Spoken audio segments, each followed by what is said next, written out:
हरे कृष्णा मेरे छोटे बाल को पालो। आपका अपने ही यूट्यूब चैनल इन्फॉर्मेशन एसएसटी में स्वागत है। आज हम इस वीडियो में कक्षा 6 सामाजिक विज्ञान के ओरिजिनल पेपर जो आपका अर्धवार्षिक पेपर हुआ है ना, उसके सभी प्रश्नों के आंसर्स को जानने वाले हैं तथा आपका इस वीडियो के माध्यम से रिवीजन भी हो जाएगा। तो मेरे प्यारे बाल को पालो, वीडियो में लास्ट तक बने रहना। अगर वीडियो अच्छी लगे तो वीडियो को लाइक कर देना एंड चैनल को सब्सक्राइब जरूर कर देना, जिससे हमारी हर वीडियो आप तक पहुंच सके। तो बच्चों आप देख सकते हो हमारे पास अर्धवार्षिक परीक्षा 2024-25 का कक्षा 6 सामाजिक विज्ञान का ओरिजिनल पेपर है और आपका पूर्णांक 50 अंक का था और आपका समय था 2.5 घंटे। तो बच्चों हम अपने प्रश्नों की ओर चलते हैं। तो मेरे बाल गोपालो, हमारा पहला ही प्रश्न था, हड़प्पा सभ्यता में प्राप्त बंदरगाह किस नगर में मिला है। आपको बताना था कि हड़प्पा सभ्यता में प्राप्त बंदरगाह किस नगर में मिला है। तो बच्चों हमारा जो सही आंसर होगा ऑप्शन द लोथन। हड़प्पा सभ्यता में प्राप्त बंदरगाह लोथन नगर में मिला है। बच्चों हमारा सेकंड प्रश्न है। सेकंड प्रश्न क्या है बच्चों? हमारा सेकंड प्रश्न है, सबसे पुराना वेद कौन सा है। तो बच्चों आपको बताना था कि सबसे पुराना वेद हमारा कौन सा है। तो बच्चों इसका जो सही आंसर होगा वो होगा ऑप्शन सा ऋग्वेद।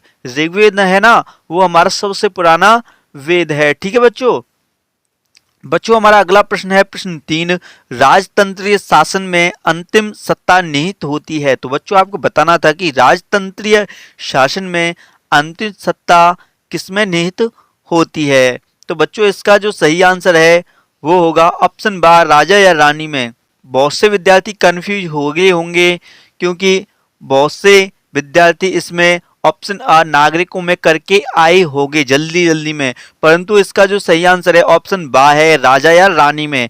राजतंत्रीय शासन में तो अंतिम सत्ता राजा या रानी के हाथ में होती है, परंतु इस जगह पर अगर लोकतंत्र होता ना तो लोकतंत्र शासन में अंतिम सत्ता बच्चों नागरिकों में निहित होती है। ठीक है बच्चों, तो प्रश्न 3 का जो आंसर है वो होगा ऑप्शन बा राजा या रानी में। ठीक है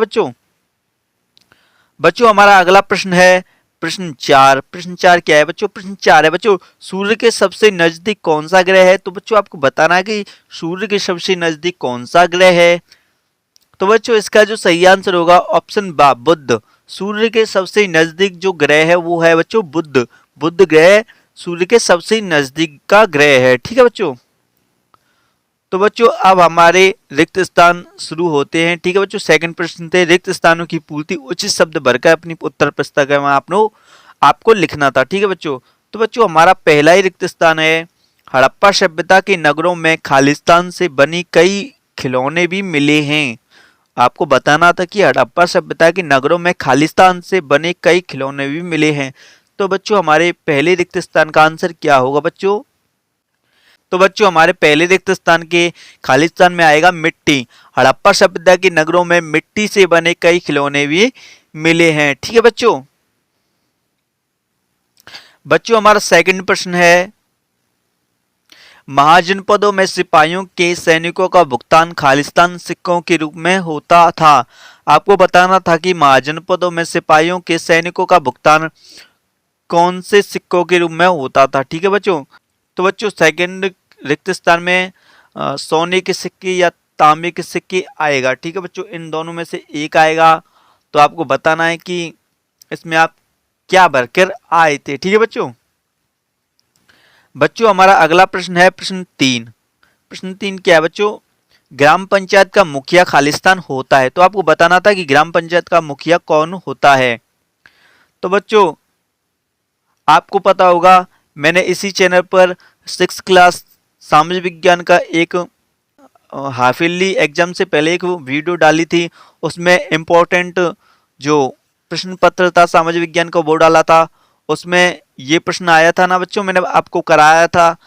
अगर आपने वो वीडियो नहीं देखी तो मैं उसका लिंक नीचे डिस्क्रिप्शन बॉक्स में दे दूंगा। ठीक है, आप वहां से देख सकते हो। एक वही प्रश्न आया है, ठीक है, जो हमने कराया था। अगर आप भी सामाजिक विज्ञान में अच्छे अंक लाना चाहते तो हमारे चैनल को सब्सक्राइब जरूर कर लेना। ठीक है बच्चों, तो हमारा प्रश्न 3 है, ग्राम पंचायत का मुखिया होता है। तो मैंने उस वीडियो में बताया था आपको कि ग्राम पंचायत का मुखिया कौन होता है बच्चों। तो बच्चों बता देता हूं एक बार और कि ग्राम पंचायत का मुखिया कौन होता है। तो बच्चों ग्राम पंचायत का मुखिया सरपंच या प्रधान होता है। ठीक है बच्चों, रिक्त स्थान 3 में आएगा सरपंच या प्रधान, दोनों एक ही है बच्चों, सरपंच लिख लेना। ग्राम पंचायत का मुखिया सरपंच होता है। ठीक है बच्चों। तो बच्चों हमारा अगला रिक्त स्थान है 21 जून उत्तरी गोलार्ध में सबसे खालिस्तान दिन होता है। तो आपको बताना था कि बच्चों 21 जून को उत्तरी गोलार्ध में सबसे खालिस्तान दिन होता है। तो हमारे रिक्त स्थान में आएगा बच्चों लंबा। 21 जून को उत्तरी गोलार्ध में सबसे लंबा दिन होता है। क्या होता है? लंबा दिन। ठीक है बच्चों। तो बच्चों इसी प्रकार से हमारे जो रिक्त स्थान थे वो कंप्लीट हो चुके हैं। अब आपके प्रश्न आते हैं जो आपके 2-2 अंक के थे। ठीक है बच्चों, कितने अंक के? 2-2 अंक के थे आपके प्रश्न। तो हमारा प्रश्न 3 है बच्चों, इंडिया शब्द किससे निकला है? इसे संस्कृत में क्या कहा जाता है? तो बच्चों आपको बताना था कि इंडिया शब्द किससे निकला है, इसे संस्कृत में क्या कहा जाता है।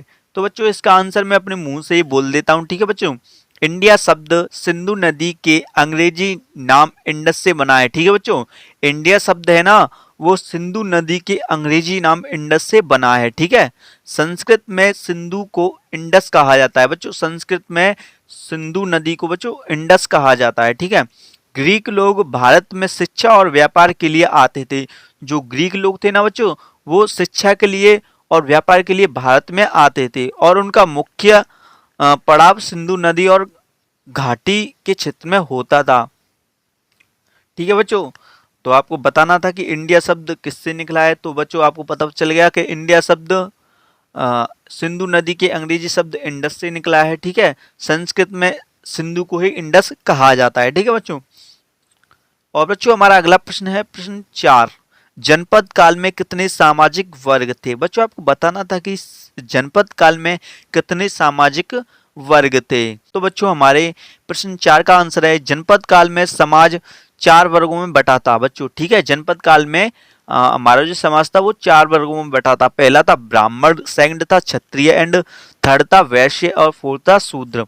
ब्राह्मण, क्षत्रिय, वैश्य और शूद्र। ठीक है बच्चों, ये 4 वर्ग थे हमारे पहले के समाज में। और बच्चों हमारा अगला प्रश्न है प्रश्न 5, सरकार के कोई 2 कार्य लिखिए। तो बच्चों आपको सरकार के कोई 2 कार्य लिखने थे। ठीक है बच्चों, तो बच्चों मैं मुंह से बोल देता हूँ। सरकार के 2 कार्य हैं। पहला है बच्चों, सरकार देश की सीमाओं की सुरक्षा करती है। बच्चों पहला सरकार का काम है, सरकार देश की सीमाओं की सुरक्षा करती है। सेकंड काम है बच्चों सरकार का, सरकार देश के अंदर शांति व्यवस्था बनाए रखती है। ठीक है बच्चों, सरकार देश के अंदर शांति व्यवस्था बनाए रखती है। बच्चों ऐसा मत समझना कि मैंने ये बोले हैं आप इन्हीं को करके आए हो तो आपका सही माना जाएगा, नहीं। अगर आप कुछ और भी करके आए हो ना, जैसे कि सरकार के 2 कार्य लिखिए, अगर आप सरकार के और दूसरे कार्य को भी लिख कर आए हैं, सरकार के तो बहुत कार्य हैं, मैं तो 2 ही बोला ना, तो 2 तो कोई भी हो सकते हैं। आपने जो किए हैं वो आप सही मानिए, आपकी मैम या सर आपको नंबर दे देंगे, आप उनसे पूछ लेना। ठीक है बच्चों, हमारा सही है कि नहीं। ठीक है, तो आप गलत मत मानना अपने प्रश्नों को। ठीक है, तो हमने सरकार के 2 कार्य बोले थे, सरकार देश की सीमाओं की सुरक्षा करती है और सेकंड है सरकार देश के अंदर शांति और व्यवस्था बनाए रखती है। ठीक है बच्चों। तो बच्चों हमारा अगला प्रश्न है प्रश्न 6, ग्राम सभा का सदस्य बनने के लिए कितनी आयु होनी चाहिए? तो बच्चों आपको बताना था कि ग्राम सभा का सदस्य बनने के लिए हमें कितनी आयु होनी चाहिए। ठीक है बच्चों, तो हमारा बच्चों आंसर है ग्राम सभा का सदस्य बनने के लिए उम्मीदवार की उम्र 18 साल या उससे ज्यादा होनी चाहिए। ठीक है बच्चों, हमें ग्राम सभा का सदस्य बनना है तो हमारी उम्र कम से कम 18 साल तो होनी ही चाहिए। ठीक है बच्चों, 18 वर्ष होनी चाहिए हमारी उम्र। बच्चों हमारा अगला प्रश्न है अगला प्रश्न है प्रश्न 7, हमारी पृथ्वी के कितने उपग्रह नाम बताइए? तो बच्चों आपको बताना था कि हमारी पृथ्वी के कितने उपग्रह हैं, आपको नाम बताने थे। तो बच्चों इसका आंसर है हमारी पृथ्वी का एक ही उपग्रह है। ठीक बच्चों, हमारी पृथ्वी का एक उपग्रह है, उसका नाम क्या है बच्चों? आप सभी जानते हैं उसका नाम, तो उसका नाम है चंद्रमा। क्या है? चंद्रमा। सभी बच्चे उसको बोलते हैं चंदा मामा। क्या बोलते हैं? चंदा मामा। तो बच्चों हमारी पृथ्वी के एक ही उपग्रह है चंदा मामा। ठीक है बच्चों, चंदा मामा है। आपने कहानी सुनी है, चंदा मामा दूर के रोटी पका में पूर के हम खामे थाली में, ऐसे ही है ना कुछ मुझे नहीं आता, मैं तो छोटा था तब बोलता था। आप कैसे बोलते हो आप बताना, ठीक है बच्चों। हमारा अगला प्रश्न है प्रश्न 8, देशांतर को ग्रीनविच रेखा क्यों कहते हैं? तो बच्चों आपको बताना था कि देशांतर को ग्रीनविच रेखा क्यों कहते हैं।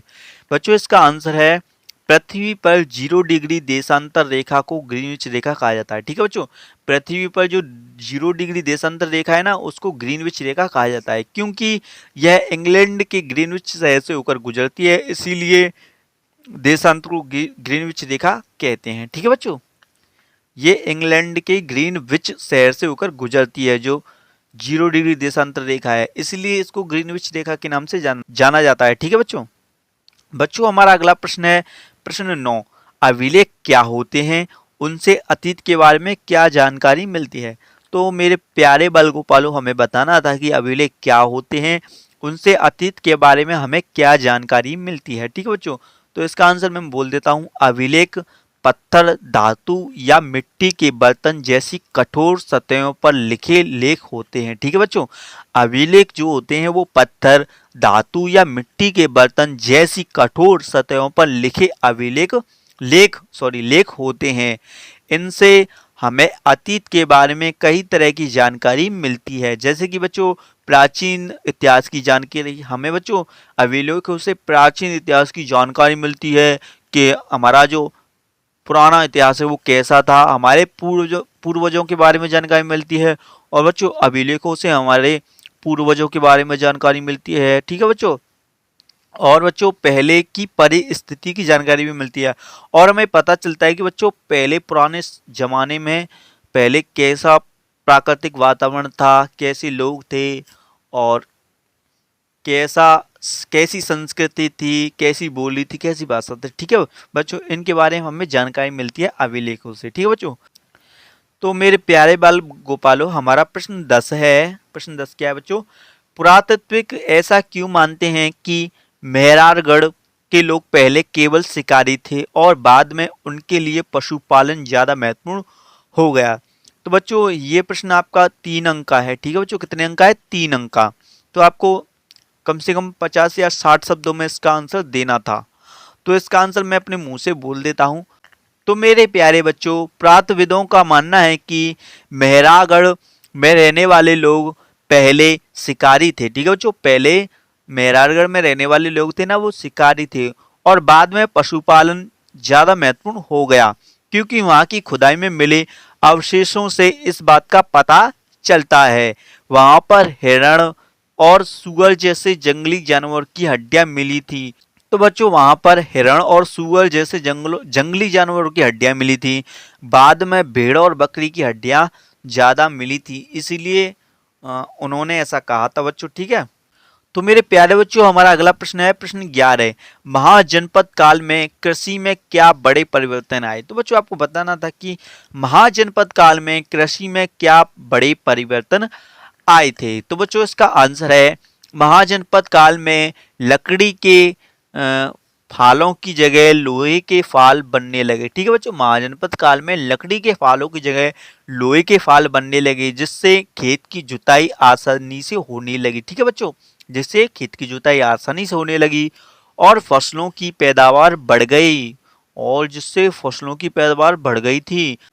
दूसरे बदलावों के तौर पर लोगों ने धान के पौधे का रोपण करना शुरू कर दिया था। ठीक है बच्चों, तो बच्चों हमारा अगला प्रश्न है प्रश्न 12 बच्चों। ठीक है, कौन सा है? प्रश्न 12, भारत विविधताओं का देश है, स्पष्ट कीजिए। बच्चों आपको बताना था कि भारत विविधताओं का देश है, आपको स्पष्ट करना था, आपको अच्छे से आंसर इसका लिखना था। तो बच्चों इसका आंसर है भारत विविधताओं का देश है। बच्चों हमारा जो भारत है वो विविधताओं का देश है, क्योंकि यहाँ के लोग विभिन्न भाषाएं बोलते हैं। भाई हमारे भारत में अनेक प्रकार की भाषाएं बोली जाती हैं बच्चों। कोई बोलता है हिंदी, कोई इंग्लिश भी बोलता है बच्चों। जो ज़्यादा पढ़े लिखे बनते हैं बच्चों वो इंग्लिश भी बोलते हैं, हमारे यहाँ पर बोलते हैं ना। कोई हिंदी बोलता है, कोई राजस्थानी बोलता है बच्चों, कोई ब्रज बोलता है। हमारे कृष्ण भगवान बोलते थे ना, भैया कहाँ जा रहे है, बोलते थे ना पहले। हमारे कृष्ण भगवान कौन सी भाषा बोलते थे बच्चों? कृष्ण भगवान जी हमारी भाषा बोलते थे ब्रज भाषा। अरे कहाँ पे जा रहा भैया तू, अरे कहाँ है रोए, ऐसे बोलते थे पहले बच्चों हैं।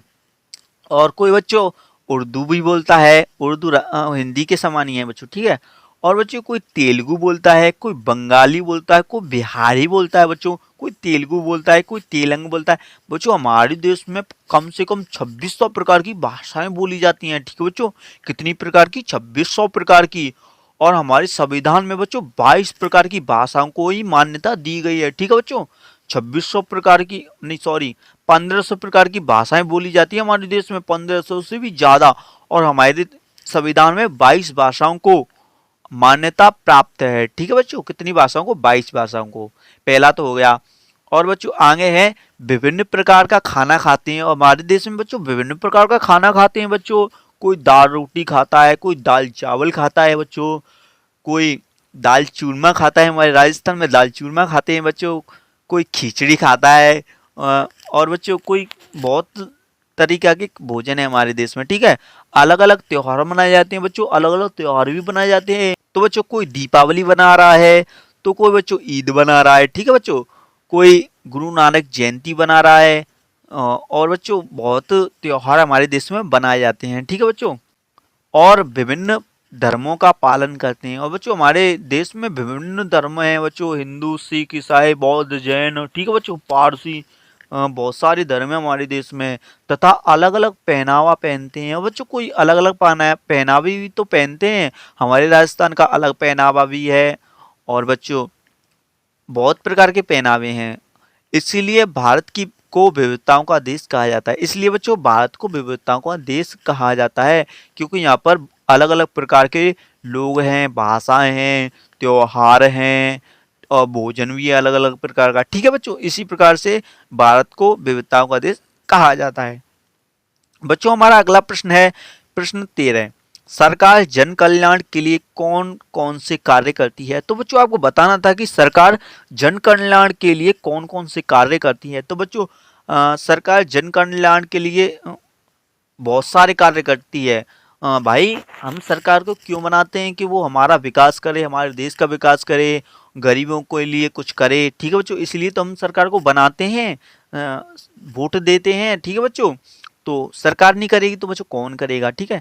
तो मैं बोल देता हूँ, जन कल्याण के लिए सरकार कई तरह के काम करती है। जैसे कि बच्चों सरकार प्रदेश के युवा, महिला, किसान और गरीब वर्ग के लिए योजनाएं चलाती है, ठीक है बच्चों। सरकार प्रदेश की युवा, महिला, किसान और गरीब बच्चों के लिए योजनाएं चलाती है। सरकार इन योजनाओं को धरातल पर लागू कराती है, ठीक है बच्चों।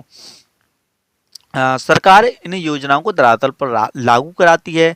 सरकार रोजगार सृजन के लिए योजनाएं चलाती है बच्चों। सरकार जो है वो रोजगार सृजन के लिए योजनाएं चलाती है। सरकार हॉस्पिटल, स्कूल, कॉलेज भी बनवाती है, सड़क भी बनवाती है सरकार, ठीक है बच्चों। ये था हमारा आंसर। हमारा बच्चों अगला प्रश्न है प्रश्न 14। पृथ्वी को अद्भुत ग्रह क्यों कहा जाता है? तो बच्चों आपको बताना था कि पृथ्वी को अद्भुत ग्रह क्यों कहा जाता है। तो बच्चों इसका आंसर है पृथ्वी को अद्भुत ग्रह इसलिए कहा जाता है क्योंकि यह सौरमंडल का एकमात्र ऐसा ग्रह है जहां पर जीवन है।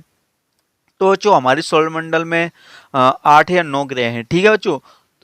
8 या 9 ग्रहों में से सिर्फ एक ग्रह पर ही जीवन संभव है। वो कौन सा ग्रह है? पृथ्वी। तो बच्चों हमारे पृथ्वी पर ऑक्सीजन है, जिससे बच्चों जीव जंतु और मानव सभी जी रहे हैं, ठीक है बच्चों। पृथ्वी पर जीवन के लिए अनुकूल परिस्थितियां हैं बच्चों। पृथ्वी पर जीवन के लिए अनुकूल परिस्थितियां हैं, इसलिए तो हमारे पृथ्वी पर जीवन संभव है। पृथ्वी का तापमान आरामदायक होता है भाई। पृथ्वी का तापमान है वो ज़्यादा नहीं होता है।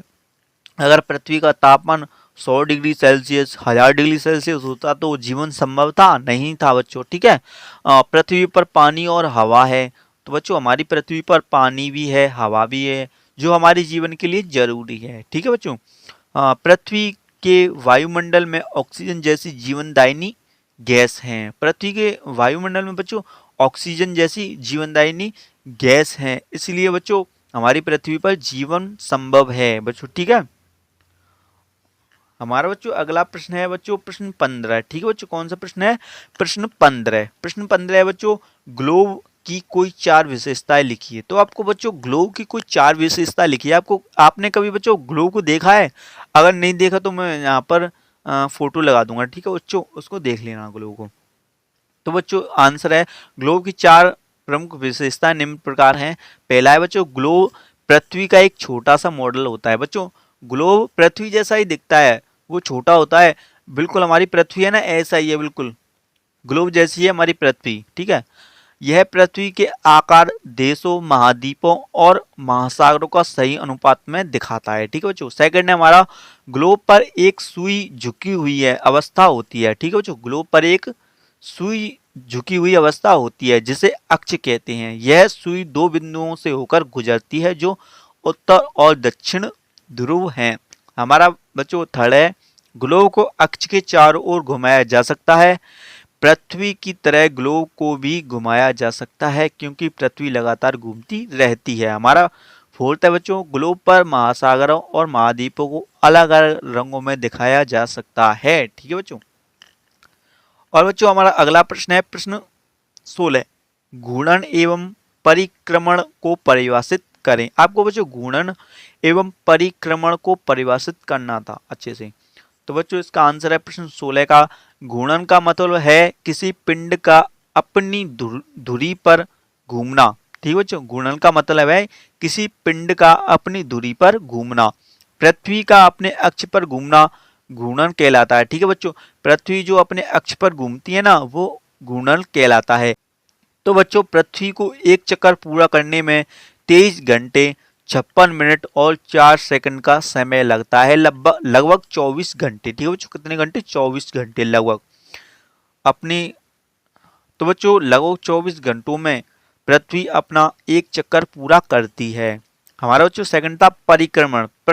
परिक्रमण का मतलब है बच्चों किसी पिंड का किसी दूसरे पिंड के चारों ओर घूमना। कोई पिंड है और वो पिंड किसी और पिंड के चारों ओर घूम रहा है, इसे ही बच्चों परिक्रमण कहते हैं, ठीक है बच्चों। जैसे कि पृथ्वी का सूर्य के चारों ओर घूमना परिक्रमण कहलाता है, ठीक है बच्चों। आप समझ गए होंगे बच्चों। हमारा अगला प्रश्न था प्रश्न 17, पाषाण काल को कितने भागों में बांटा जा सकता है, वर्णन कीजिए। ये प्रश्न बच्चों आपका 5 अंक का था, ठीक है बच्चों। मैं इसका आंसर इसलिए नहीं बता रहा हूँ क्योंकि वीडियो ज़्यादा लंबी हो जाएगी और आप देखोगे नहीं, मुझे पता है, इसलिए मैं नहीं बता रहा हूँ, ठीक है बच्चों। इसके बच्चों अथवा में भी था प्रश्न 17 के बच्चों, अथवा में भी है एक प्रश्न। अथवा में है बच्चों, क्या है अथवा में है, ग्राम सभा और ग्राम पंचायत के बीच क्या फर्क है। बच्चों आपको बताना था कि ग्राम सभा और ग्राम पंचायत के बीच क्या फर्क है, ये आपका 5 अंक का था, अच्छे से आपको बताना था बच्चों। हमारा अगला प्रश्न था प्रश्न 18, हड़प्पा के नगरीय जीवन की विशेषताएं लिखिए। आपको हड़प्पा की नगरीय जीवन की विशेषताओं को लिखना था। इसके अथवा में है बच्चों अक्षांश एवं देशांतर रेखाओं में अंतर बताइए। आपको अक्षांश और एवं देशांतर रेखाओं में अंतर बताने थे, ये भी आपका 5 अंक का है, ठीक है बच्चों। तो बच्चों हमारे जो प्रश्न है वो कंप्लीट हो चुके हैं। अगर वीडियो अच्छी लगी तो प्लीज़ वीडियो को लाइक कर देना एंड चैनल को सब्सक्राइब जरूर कर देना जिससे हमारी हर वीडियो आप तक पहुंच सके। और इस वीडियो को अपने फ्रेंड तक जरूर साझा करना, ठीक है बच्चों, सभी तक इस वीडियो को पहुंचा देना। तो मिलेंगे एक और नई वीडियो में, तब तक के लिए जय हिंद, जय भारत, वंदे मातरम, धन्यवाद।